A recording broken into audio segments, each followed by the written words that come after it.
changing your mindset is not easy, but it's one of the most powerful things you can do.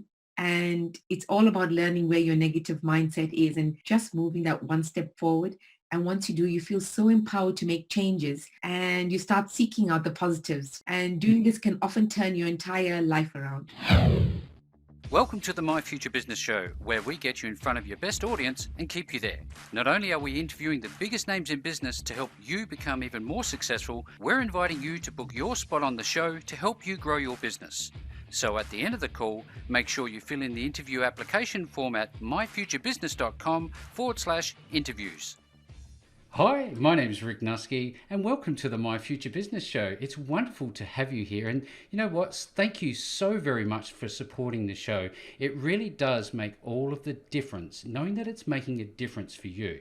Now, on today's show, I'm with Sarisha Naidoo. Welcome to the show, Sarisha. Hi, Rick. Thank you very much for having me here. It's such a pleasure to be here. Oh, look, the pleasure is all mine. Now, you and I were just talking briefly offline about little bits about your life and what's been going on in your local area. And I'd like to, I guess, open that up a little bit more, that discussion about your background, and ultimately move in towards the discussion about business and entrepreneurialism and all of the things that you've experienced in your life. But I think first of all, if we could start off with where you're located and what do you like to do when you're not working? So, Rick, I'm located in Brentwood in Essex, England. And I'm from South Africa originally. So I've been living here in England for 16 years, and prior to that for almost 3 years in Frankfurt. I moved over with my husband at the time and landed up here, and I love London and I love England. I love the lifestyle, and yeah. Coming back to your question about what I love to do when I'm not working. In your recreation time. Question. In my recreation time, which is I'm juggling at the moment because I'm building my business. I love going to the gym and I love lifting heavy weights. Other than that, I love walking my dog. Fantastic. I love walking my dog. We have lots of little forests near us, little plots of foresty areas, and we have 3 big forests near where I live. So it's beautiful out there. And we're in autumn at the moment, and you can get to see all the different shades of the leaves and really connect with nature. And I love that. I love the autumn season. I also love dressing up for the winter. I like to think I'm a little bit of a fashionista. So yeah. Thank you very much for opening up. I always like to do this because it just opens up the conversation to how it is that you became, I guess, involved in the sphere of business that you have. Now, you are obviously a coach, you're a consultant, you're a business owner. You've also studied law at the University of Manchester, is that correct? So I have 2 legal degrees, and I'm a qualified lawyer, yes, but I qualified in South Africa. Right. And when when was it? 2014, 2015, I retrained in financial compliance through Manchester Business University, because I thought, I have a legal background, and the best thing to do to go back into the working in the market was to, go into compliance to something that I know, because I didn't want to retrain doing my QLT, which is the Qualified Lawyers Transfer Test in the UK. I thought I was doing my whole board exam again, and I don't know if I have that brain power. So I thought, okay, let me just do a year at Manchester, get that done, and move forward from there. But when I did it and I went to work as a consultant in compliance, I wasn't really enjoying it. I enjoyed the people interaction, but I didn't really enjoy the work itself. Yeah. So then I took some time out to think about what I really enjoyed and loved to do. And I went on this amazing weekend. It was a free weekend for, I don't know, it was called the Breakthrough Success Summit. And I went on it, and that whole weekend changed my life and made me think back to when I was first applied to university, what did I really want to do? And what I wanted to do was to help people. And I had to look at what's my passion and what really drives me and what I'm passionate about. I decided to do what makes my heart sing. And from there, I went into consulting and coaching. Life is too short, isn't it? Life is way too short to wonder. And I often have this conversation where it's revealed that somebody's initial qualifications that they've spent so much time and so much energy and I guess finances to get to is not making their heart sing. So that's a really interesting story. Thank you for sharing. Now, I also know that speaking of South Africans, along the line, you connected with another individual and you had a connection with this individual when you started doing some consulting work with them. Is that correct? I'm not sure. There was a lady along the way that you connected with, and you've also done some speaking on stage, and I'd love to talk a little bit more about that as well. But I guess what I'm trying to get at is all of the wonderful people that you met along the way, how have they helped bring you to this point today? Well, to be honest with you, my own coach, his name is Ed J.C. Smith. He has changed my life. He's still my coach. I love him to bits. He has pushed me forward in ways I cannot think possible and has given me opportunities. That was the opportunity to speak on stage in front of 800 people at one of his events. It was life-changing for me, Wow. and it's really gotten me out of my comfort zone in so many ways, so that I'm so much more confident teaching as a coach in doing all sorts of different kinds of work. So far since I've been with him, I've done besides talking on stage and speaking on stage, I've run my own events, my own workshops, my own online trainings. I'm about to launch a new online training next month. So yeah, it's been an amazing journey. And I have to say, the people that I've met along the way at all the different conferences and events that I've attended, because I genuinely believe in personal self-development and I invest in myself all the time. I belong to Association of Coaching and the EMCC, which is the European Mentors Coaching Council. And we always do CPDs there, which is continuous professional development. And so I'm always learning. At the moment, I'm learning about emotional intelligence in the workplace. So it's just never, I don't ever get bored of it. It's something I love, and it lights me up. And I just enjoy all the people I've met along in my journey, even the people I've made relationships with on Facebook and on LinkedIn.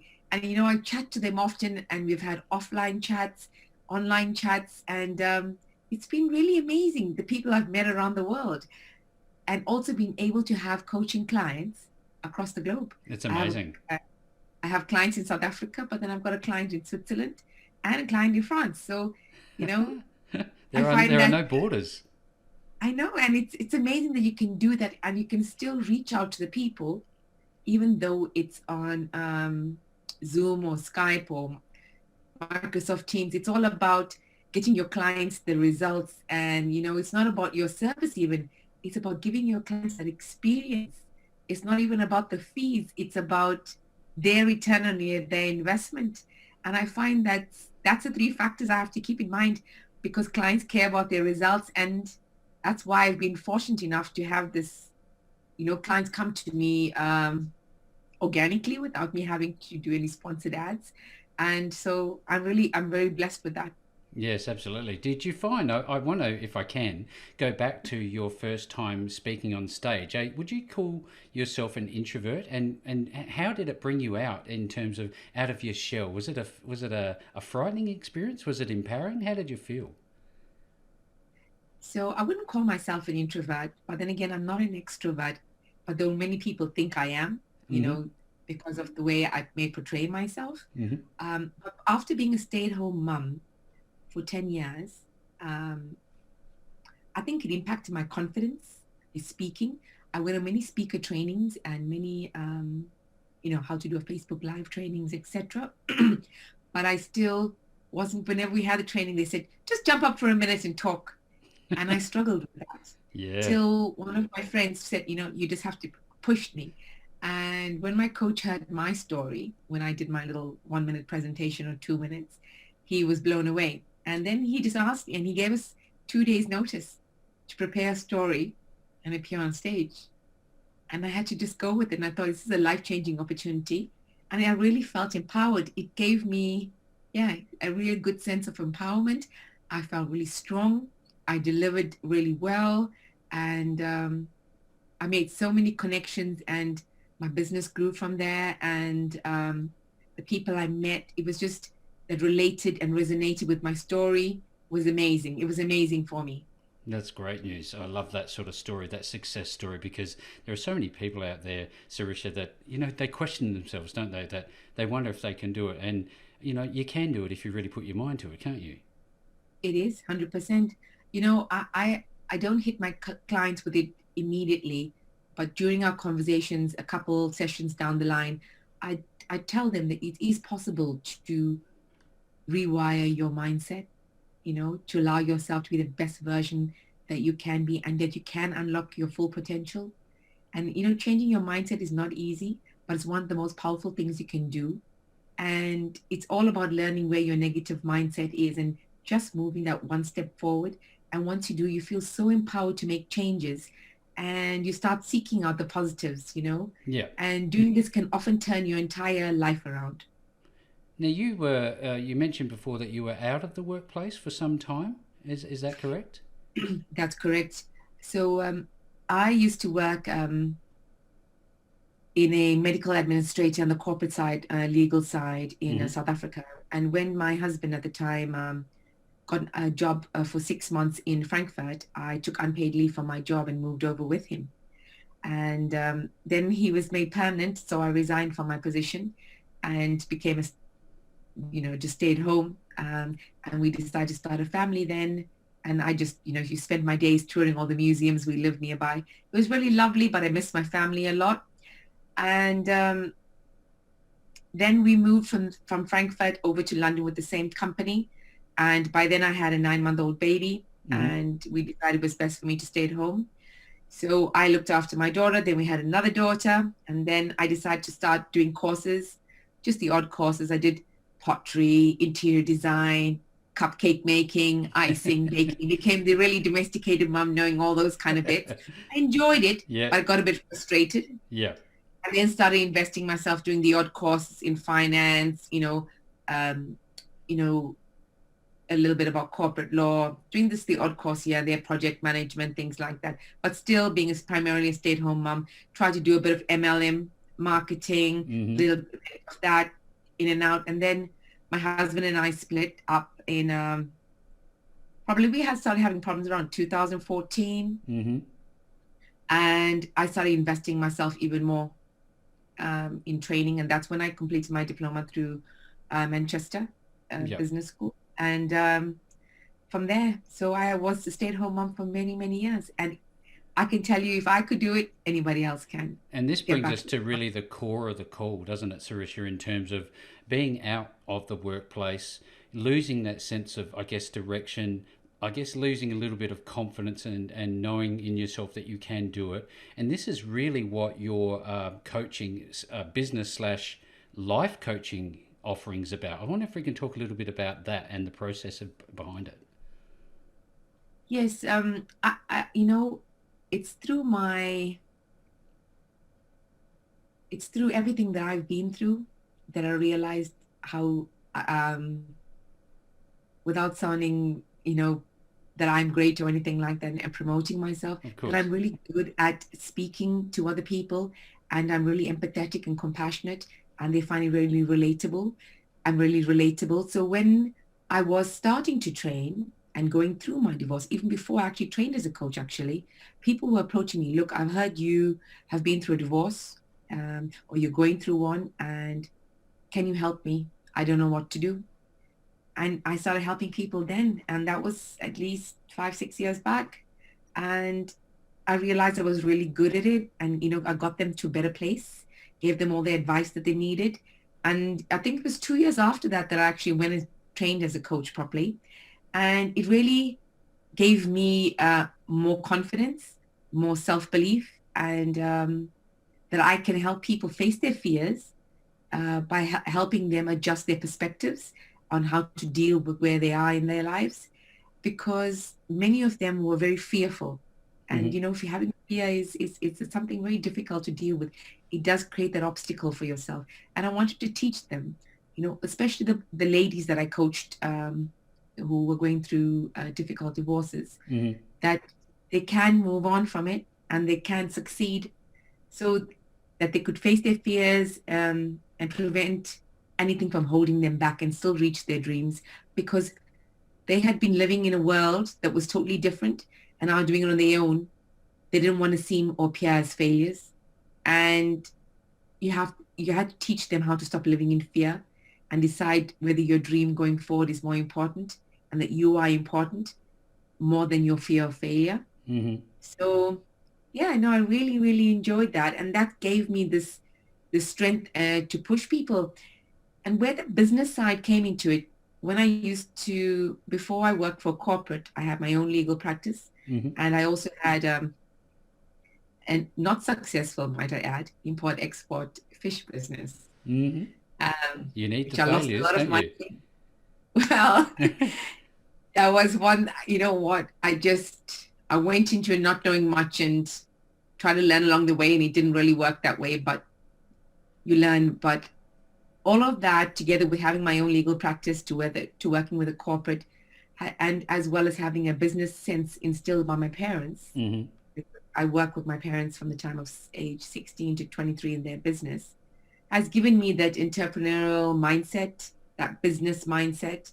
And I'm really focused on pushing other people's businesses. And I come up with, I don't know where I do, but I come up with really brilliant ideas on how to push their business to the next level and find out. It's kind of like doing an audit of where they are, Yep. and then the mindset, the push, as well as the goal setting to move their business to the next level, whether it's to grow their clients or whether it's just to get a bigger presence. I'm able to help them face their fears on that and move forward. That when it comes to the business coaching. And then when it comes to the other coaching that I do, I help people primarily with anxiety, divorce, overwhelm, people that are stuck in their relationships, not sure whether they want to take the plunge of divorce, people that deal with imposter syndrome, things like that. So it seems to be quite a wide spectrum of clients that I have. Mm-hmm. But you're always told in the coaching industry, you need to have a niche. And mine, why I say mindset and transformation, I believe that if you have a positive mindset, it can impact every area of your life, including your health, your wealth, and your relationships. When you have that positive mindset, I think you can conquer anything. And It's about opening your mind to change your world. So whether it's you're struggling with anxiety, imposter syndrome, confidence issues, self-esteem, it's all about changing your mindset. That is why I have niched myself to be a mindset and transformation coach. And I believe that you can transform your life Mm-hmm. by transforming your mindset. Yeah, it's pretty powerful stuff, you know. And you talked about auditing. For me, that's a snapshot in time of somebody's business. So let's talk about the business side for a moment, and then let's talk about the life coaching side. If we're taking a snapshot in somebody's business and you say, hey, look, this is where you are right now, and this is what you need to do to get the results that you're after, you must have to, I guess, forge and maintain relationships with people long term. Would that be fair? Yes, 100%. They always come back we have what I call a jump starter session if they need it, Mm-hmm. because I teach them how to leverage their existing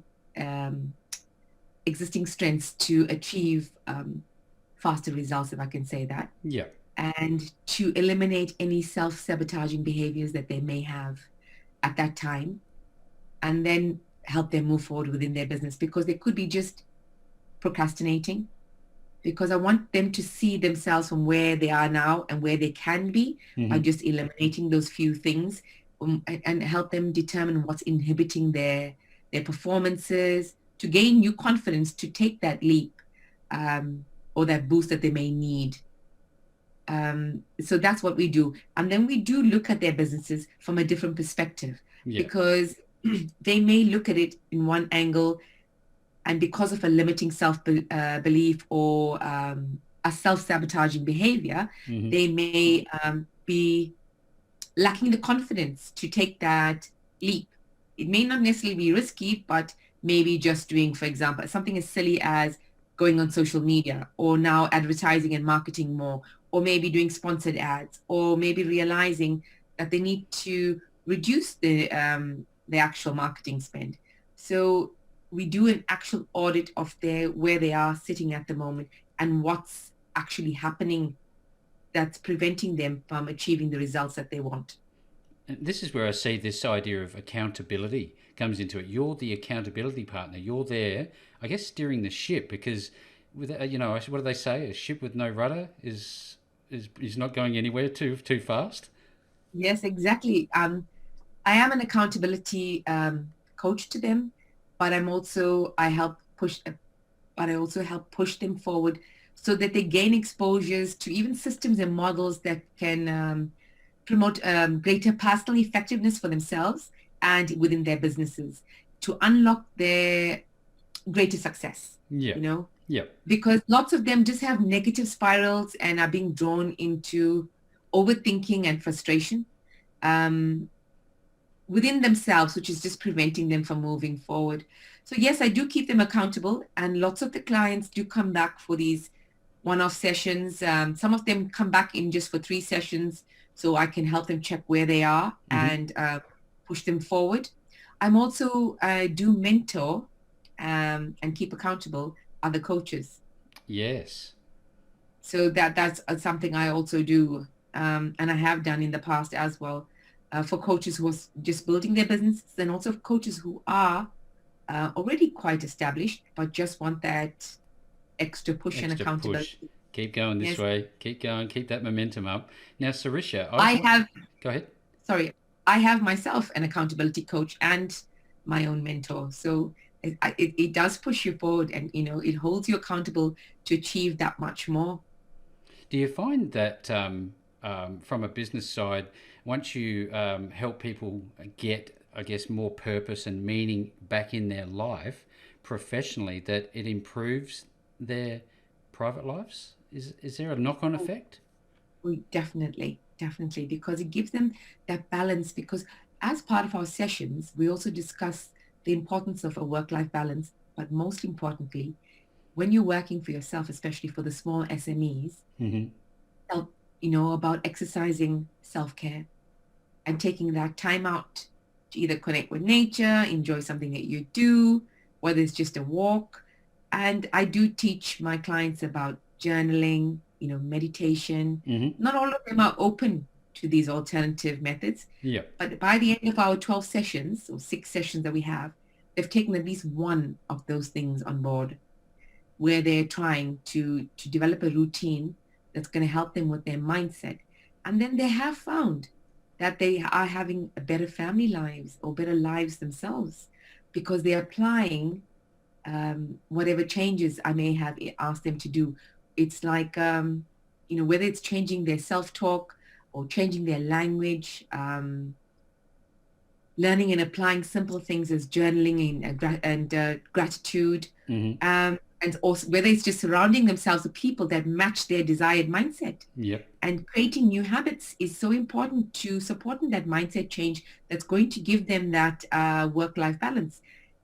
So they do jump out of their comfort zones and try one or two of the new things. Some of them are much more open and are willing to implement. I give them like a little 5-step routine that they should be doing in the morning, and if they can try to do it daily for 30 days so it becomes a more natural. Mm-hmm. Some of them do implement that. Something as simple as making your bed, doing Yes. 1 minute of exercise in the morning, 1 minute where you just drink a glass of water because you're dehydrated from the previous day Mm-hmm. or previous night's sleep, 1 minute of journaling, and 1 minute of gratitude. And if you can throw in a minute of meditation, Do it. then you're flying. Yeah, absolutely. So it's simple as that. And starting out with that 1 minute, 1 minute, 1 minute, but it makes such a difference to people And it adds up, because doesn't it? it does. And if you can take those 5, 6, 8 minutes for yourself in the morning, it actually does change your life. At Sarisha, least I. I'm absolutely loving this call. There's been so much that we've touched on already. Now, early in the call, you mentioned how you were in the legal profession and it didn't light you up, and you changed gears, you changed direction, and you found something that lit you up.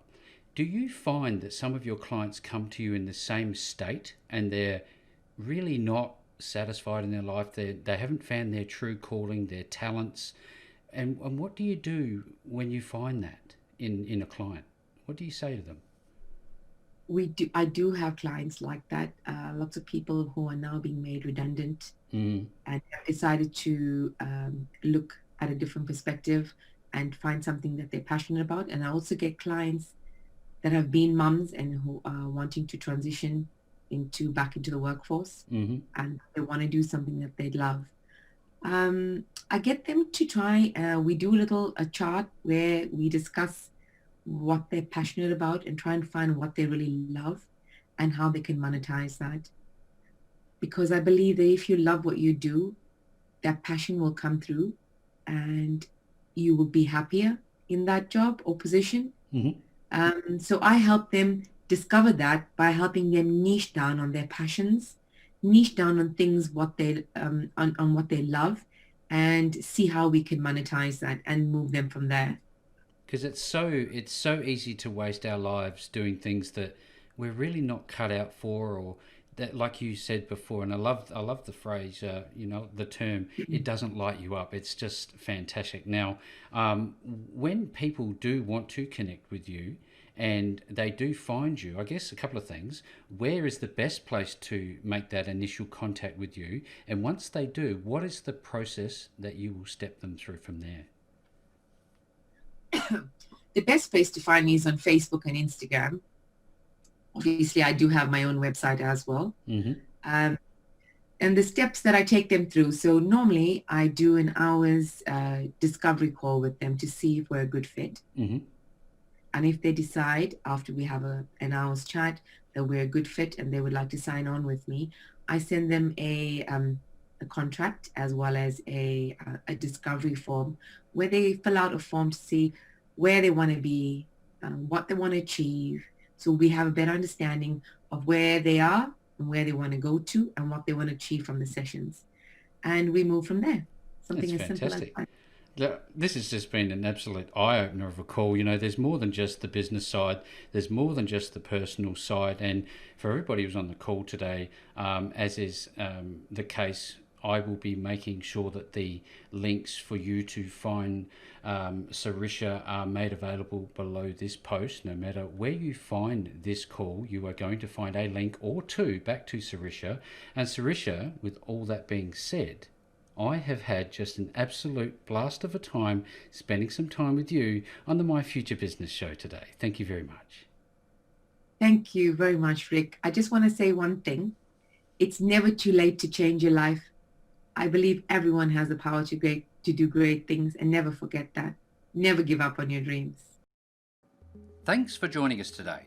If you enjoyed the call, then make sure to subscribe, leave a comment, share us with your friends, and book your spot on the show at myfuturebusiness.com/interviews. And if you're looking for solutions that will help grow your business, then visit myfuturebusiness.com/shop.